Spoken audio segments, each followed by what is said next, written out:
भारतीय क्रिकेट संघाच्या प्रायोजक टीम 11 वर बंदीची शक्यता आहे। रम्मी आणि पोकरवरही बंदीची तयारी लोकसभेत केली गेलेली आहे। ऑनलाईन गेमिंग विधेयक सादर केले गेले। येत्या काळात ड्रीम 11, रम्मी पोकर इत्यादी काल्पनिक खेळ बंद होऊ शकतात। ड्रीम 11 हा भारतीय क्रिकेट संघाचा प्रमुख प्रायोजक आहे। केंद्र सरकारने 20 ऑगस्ट 2025 ला लोकसभेत ऑनलाईन गेमिंगचं प्रमोशन आणि रेग्युलेशन विधेयक 2025 सादर केलं। हे विधेयक ऑनलाईन गेमिंगचं नियमन करण्यासाठी आणि रिअल मनी गेम्सवर बंदी घालण्यासाठी आहे। जर हे विधेयक संसदेमध्ये मंजूर झालं तर सर्व पैशांवर आधारित ऑनलाईन गेमवर बंदी घातली जाईल।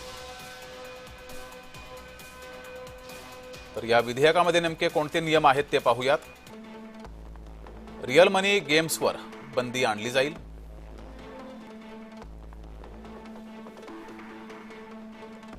पैशाचा गेम ऑफर केला किंवा प्रचार केल्यास 3 वर्षांचा तुरुंगवास होईल। 1 कोटी रुपयांपर्यंत दंड सुद्धा होऊ शकतो। जाहिराती चालवणाऱ्यांना 2 वर्षांपर्यंत तुरुंगवास किंवा 50 लाखांपर्यंत दंड हा ठोठावला जाऊ शकतो।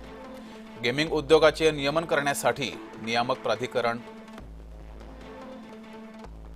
आणि या प्राधिकरणाद्वारे पबजी आणि फ्री फायर सारख्या ई स्पोर्ट्स आणि सोशल गेमना पाठिंबा देणाऱ्यांवर कारवाई होऊ शकते।